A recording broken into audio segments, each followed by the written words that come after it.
दोस्तों, एक लड़का होता है जिसका नाम होता है विपिन। विपिन जो है बहुत अच्छे घर का लड़का नहीं होता, उसके घर का माली स्थिति कुछ ठीक ठाक नहीं होता है। जो विपिन के पिता होते हैं वो बाहर जो है मजदूरी करते हैं, जो मजदूरी का पैसा मिलता है उनका ज्यादा कुछ सैलरी नहीं होता है, लगभग वही 10 से 15 हजार रुपए की सैलरी मिलता है।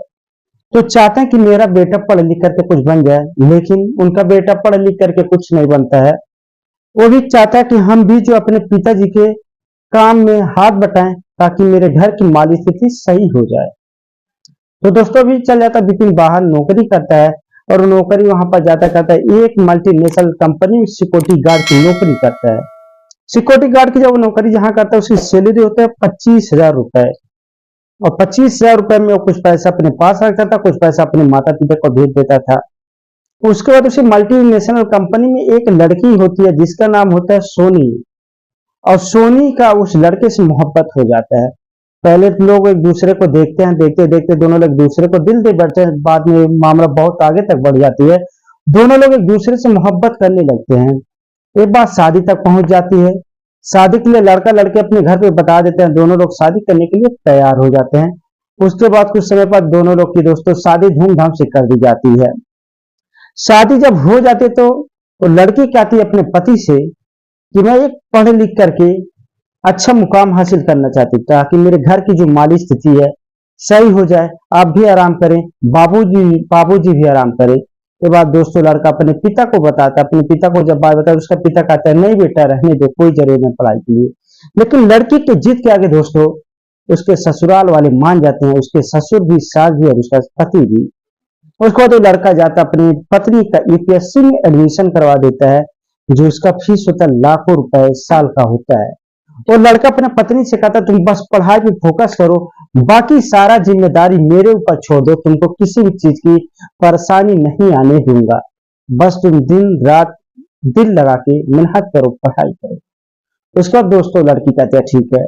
ये लोग लड़की का एडमिशन करवा देते हैं। लड़की का जब कुछ समय के बाद पेपर हो जाता है दोस्तों, तो लड़की का यूपीएससी क्लियर हो जाता है और उसको ट्रेनिंग के लिए जाना होता है।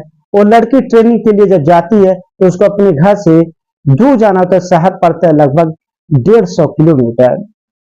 तो उसका पति कहता है तुम वहां जाना, अच्छे से रूम ले लेना, किसी भी चीज का कोई दिक्कत परेशानी रहेगा तो बताना।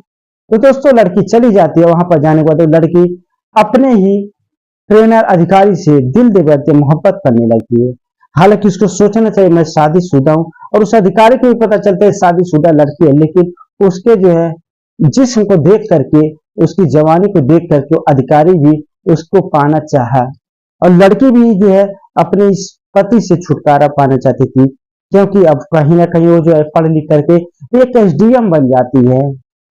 तो दोस्तों एसडीएम जब वो लड़की बन जाती है उसके बाद वो अपने पति को तलाक दे देती है। तलाक के बाद उसका पति बहुत रोता है, चिल्लाता चीखता है, कहता कि तुम मुझे तलाक मत दो। लेकिन दोस्तों उसकी पत्नी कहती है हमारा तुम्हारा मैच नहीं खाएगा, इसलिए तलाक जरूरी है। उसके बाद लड़का उस लड़की की पूरी कुंडली खंगालता है। जब पूरा कुंडली खंगालता है तो देखता है कि अपने ही सीनियर अधिकारी से वो मोहब्बत करने लगती है, उसके साथ वो शारीरिक संबंध भी बना चुकी है, कई दफा होटल में भी मिल चुकी है। और लड़की जब उसको तलाक दे देती है तो लड़का बाद में उसकी पूरी सच्चाई, उसका पूरा चैटिंग दुनिया के सामने ला देता है। जब दुनिया को इस बात को पता चलता है तो सब लोग हैरान हो जाते हैं। जो भी पति अपने पत्नियों को पढ़ाने के लिए बाहर भेजते थे सब लोग बुला लिए वापस। दोस्तों कहते हैं मछली पूरे तालाब को गंदा करती है। ये जो मैं कहानी सुनाया दोस्तों किसी और की कहानी नहीं सुनाया, बल्कि एसडीएम ज्योति सिंह का मैं कहानी सुना रहा हूँ। किस तरह से कायर लड़की कायरता दिखाते हुए अपने गरीब पति को छोड़ दी।